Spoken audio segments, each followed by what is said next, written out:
दुनिया के सबसे अमीर लोगों की लिस्ट में दूसरे नंबर पर आने वाले हाईली सक्सेसफुल इंसान इलॉन मस्क इतने सक्सेसफुल क्यों हैं?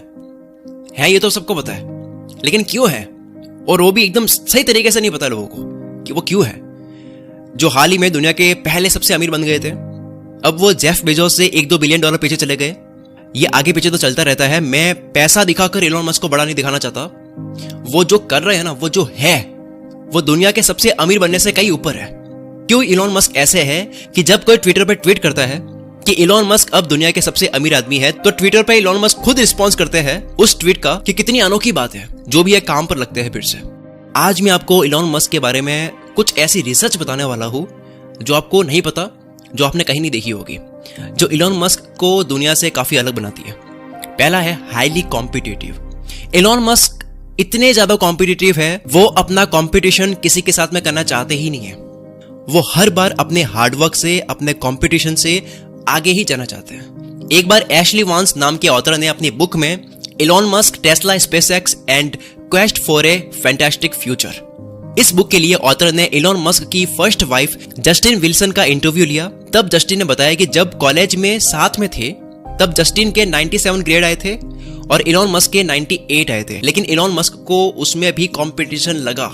उनके नंबर ज्यादा आने के बाद में भी वो प्रोफेसर से कहते हैं कि नंबर रीचेक कर लो, क्या पता और ज्यादा आए हो मेरे। उन्होंने टीचर को कन्विंस किया कि मेरी रीचेकिंग करो, हो सकता है कि मेरी 100 आए हो। इसको कहते हैं कंपटीशन से आगे जाने का लालच। ये कंपटीशन एंड हो चुका है, अब तो मैं फर्स्ट हूं, उसके बाद में भी सोचना कि और क्या बेटर कर सकता हूं मैं। और ये जो चीज होती है ना, ये चीज एक ना एक दिन इंसान को सक्सेसफुल बना ही देती है, अगर उसके लिए ढंग से मेहनत की गई हो।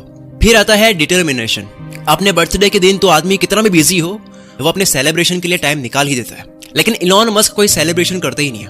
वो अपने काम को लेकर ना इतने गजब के सीरियस है कि क्या बर्थडे है, क्या नॉर्मल डे है, क्या सेलिब्रेशन है, वो भूल जाते हैं। ये सब सेलिब्रेशन वगैरह उनको पता ही नहीं है। उस इंसान ने तो अपनी सक्सेस को अपना सेलिब्रेशन बनाया हुआ है। जब रॉकेट उड़ा, सही गया, वो उनके लिए सबसे बड़ा सेलिब्रेशन है। इलॉन मस्क अपनी फैक्ट्री में रात को काम करते करते अपनी डेस्क के नीचे या पास में पड़े कोच पर ही सो जाते हैं।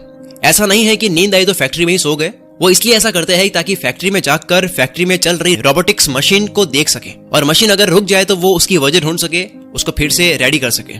उन्होंने अपने 47th बर्थडे में 24 आवर्स 24 घंटे लगातार काम करके सेलिब्रेट करा।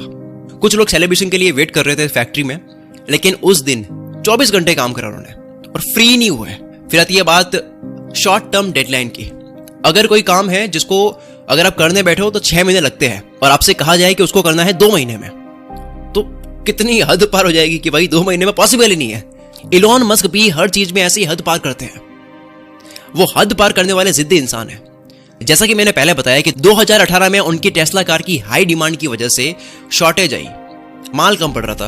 अब प्रोडक्शन बढ़ाने में भी उन्होंने हद पार कर दी। उन्होंने 3 महीने में पूरा कर दिया। 2018 के जुलाई, अगस्त, सितंबर महीने में, सिर्फ 3 महीने में उन्होंने 50,000 कार का प्रोडक्शन कर दिया, जो कि एक तरह से इम्पॉसिबल है कुछ लोगों के लिए। फिर आती है बात सेल्फ एजुकेशन की। क्या आपको पता है टेस्ला कंपनी अपने एम्प्लॉइज को बिना डिग्री के भी काम पे रखती है, अगर वो उस काबिल हो।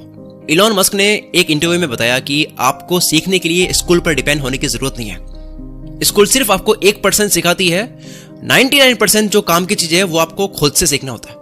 नवेद फारूक, जो क्वींस यूनिवर्सिटी किंगस्टन में इलॉन मस्क के रूममेट रह चुके हैं, उन्होंने इलॉन मस्क के बारे में बताया कि हर बार कॉलेज में एग्जाम के बाद में इलॉन मस्क और बाकी के बैचमेट अपने अपने आंसर्स और ग्रेड कंपेयर कर रहे थे।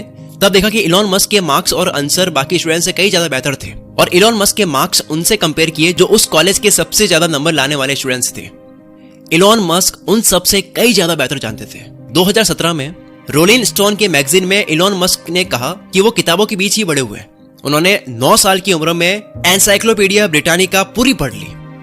सोचो, इन्होंने इस उम्र में ये पढ़ी जब बच्चे साइकिल चलाना भी नहीं जानते। उन्होंने स्पेस एक्स में रॉकेट साइंस को लेकर भी कोई एजुकेशन नहीं करी।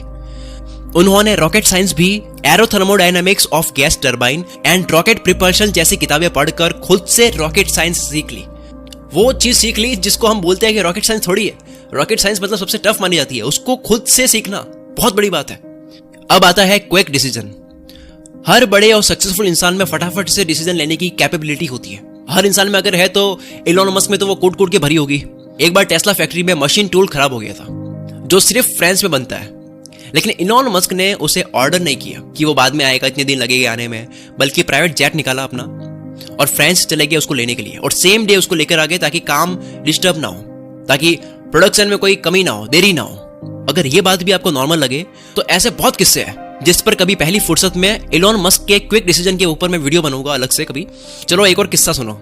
2006 में फॉल्कन 1 रॉकेट के टाइम यूएस गवर्नमेंट ने इलॉन को फॉल्कन 1 की लॉन्चिंग को डिले करने के लिए कह दिया कि इसको आप बाद में लॉन्च करो, क्योंकि उस टाइम अमेरिकन एयरफोर्स का टाइटन 4 रॉकेट लॉन्च होना था, तो उसकी वजह से डिले हो रहा था। इलॉन मस्क को अपने फॉल्कन 1 में डिले नहीं चाहते थे, वो नहीं चाहते थे कि मैं बाद में इसको लॉन्च करूं। उन्होंने जल्दी से किसी ऐसी जगह का पता करा जो रॉकेट लॉन्च करने के लिए एकदम सही हो, और पैसिफिक आइलैंड पर जाकर के परमिशन लेकर के यूएस गवर्नमेंट के टाइटन 4 से पहले खुद ने रॉकेट अपना लॉन्च कर दिया।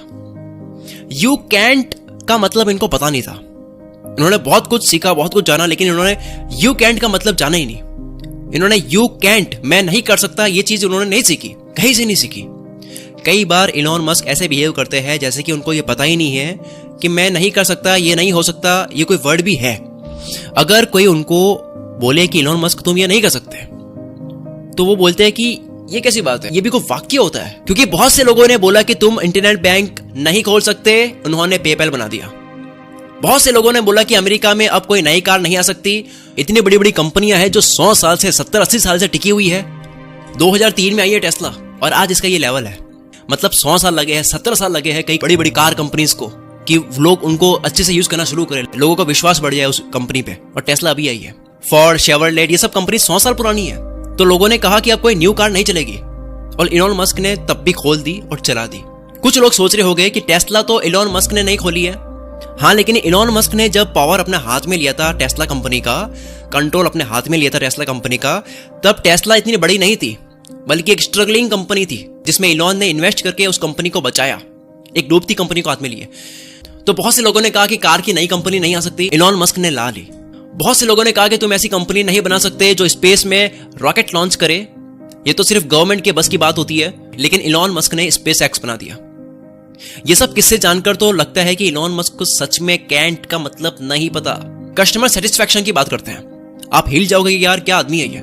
क्या आपको पता है टेस्ला कार जब अपने चार्जिंग स्टेशन पर फुली चार्ज होने ही वाली होती है, तब कार ओनर के पास में नोटिफिकेशन आता है, और चार्ज होने पर भी नोटिफिकेशन आता है। नोटिफिकेशन के बाद अगर गाड़ी को अनप्लग नहीं करते हैं तो 1 मिनट का $0.4 चार्ज किया जाता है। ये न्यू पॉलिसी कैसे आई? बैटरी चार्ज होने के बाद भी कार को वहां रखते हैं और अनप्लग नहीं करते हैं तो $0.4 का चार्ज क्यों लगाया जाता है? ये न्यू पॉलिसी कब आई? सुनो, ये पॉलिसी 2016 में आई जब एक कस्टमर ने अपनी फ्रस्ट्रेशन में ट्वीट किया था ट्विटर पे। एक बार लॉइक में मुअर नाम के कस्टमर ने मीटिंग के लिए सिलिकॉन वैली जा रहे थे, बड़ा आदमी था कोई। उसने सैन कार्लोस में अपनी टेस्ला रोकी जहां चार्जिंग स्टेशन था, जहां ऑलरेडी काफी गाड़ियां पड़ी थी। वो पूरी तरह से चार्ज हो चुकी थी लेकिन फिर भी वहां पे पड़ी थी। उनके कार के अंदर अनप्लग कर ही नहीं रहे। वो कहीं चले गए घूमने के लिए, कार को रख करके अपनी कार को एक तरह से वहां पे पार्क कर दी। क्या आएगा बाद में कभी लेने। तो लॉइक ले मुअर मीटिंग के लिए लेट हो रहे थे। अपनी फ्रस्ट्रेशन में, गुस्से में उन्होंने ट्वीट करा ये किस्सा। कुछ मिनट के अंदर उस ट्वीट का इलॉन मस्क ने खुद ने अपने ऑफिशियल ट्विटर अकाउंट से रिप्लाई दिया। तो 6 दिन में अपनी कंपनी की पॉलिसी बदल दी उन्होंने। सोचो, एक नॉर्मल ट्वीट को इतना सीरियसली ले रहे हैं वो, तो कितने सीरियस हो गए किसी चीज को करने के लिए। 6 दिन में पॉलिसी बदल दी कि अब कोई भी बंदा अगर गाड़ी रखेगा इतनी देर तक चार्ज होने के बाद भी तो फाइन लिया जाएगा। और ट्विटर पर कितने एक्टिव है इलॉन मस्क, उसका तो क्या ही कहना। इतने बिजी होने के बाद भी वो ट्विटर पर इतने एक्टिव है। जब उन्होंने यूज सिग्नल ट्वीट करा, उसके बाद सिग्नल ऐप इतनी यूज होने लगी, लोग मतलब उसको इंस्टॉल करने लग गए और ऐप स्टोर में टॉप पे आने लग गए। पता ही नहीं था किसी को कि सिग्नल क्या है। टेक्निकल लोगों को भी नहीं पता था कि सिग्नल क्या है, और पूरा वर्ल्ड जानने लग गया कि सिग्नल क्या है, सिर्फ एक ट्वीट से, इलॉन मस्क के एक ट्वीट से। अगर आप भी इलॉन मस्क की तरह जिंदगी में कुछ ना कुछ सीखना चाहते हो तो बुक से अच्छा माध्यम और कोई नहीं हो सकता। दुनिया कितनी ही डिजिटल हो जाए, कितने ही वीडियोस वगैरह बनने लग जाए, लेकिन बुक से आप जो सीख सकते हो वो आप कहीं से नहीं सीख सकते।